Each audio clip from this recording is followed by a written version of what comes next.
Lucas is a member of a close-knit rural Danish community. He misses his teenage son, Marcus, who mostly lives with his ex-wife, but he gets along well with the young children at the local kindergarten where he has worked since the school at which he taught closed. When Marcus says he wants to live with Lucas and Lucas starts to date Nadia, a co-worker, his fortunes seem to be looking up.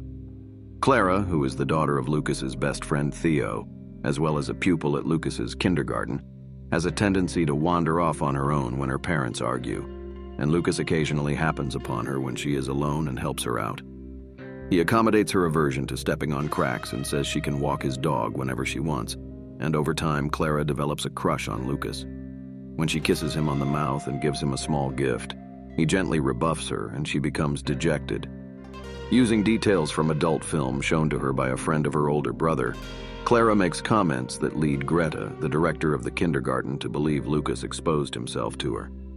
Greta invites an acquaintance to interview Klara, and after Klara nods in response to the man's leading questions, Greta, who does not believe that children lie about such things, alerts the authorities and informs the parents of the children who attend the kindergarten. Klara later contradicts her initial story, but the adults see this as stemming from denial of what happened to her. Lucas loses his job, his friendship with Theo is destroyed, and he is shunned by the community as a pedophile and outcast. Due to the vague language used and the secrecy around the investigation, he does not know what specifically he is supposed to have done, but he eventually hears he may have been accused of abusing multiple children.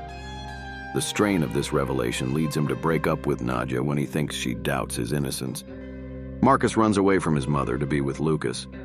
After a trip to the grocery store where he is told that neither he nor his father are welcome anymore, he sees Lucas being arrested by the police.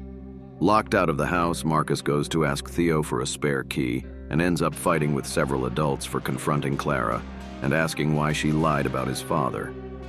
He is taken in by Brune, one of Lucas's friends, and his family, who believe Lucas is innocent. Brune tells Marcus that Lucas has a hearing in the morning, and he is hopeful the case against Lucas will be dropped, since he has heard that all of the children's accounts of their abuse mention the same details of the basement of Lucas's house, which does not have a basement. Lucas is released from custody, but someone kills his dog and throws a stone through his window, so he sends Marcus back to his ex-wife. On Christmas Eve, he gets beaten up and thrown out of the grocery store when he refuses to leave without his food. However, he headbutts the butcher to get his groceries back. At church, he notices Theo and his wife, who saw him limp out of the store bleeding from his head, whispering during the service, so he challenges Theo to look in his eyes for a sign he is lying about his innocence, since Theo had previously stated he can always tell when Lucas is lying. When Theo goes to put Klara to bed that night, she reaffirms that Lucas did not do anything bad to her. He brings Lucas food and alcohol, and the two men sit together to talk.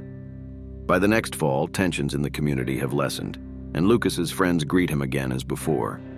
He and Nadia have gotten back together. Marcus receives his first rifle at a ceremony at Brune's house. Lucas and Klara reunite, and he carries her in his arms to take her to Theo.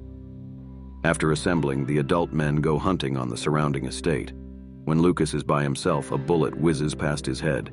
He turns and watches as the shooter, silhouetted against the sun, reloads his rifle and points it for a moment before he flees.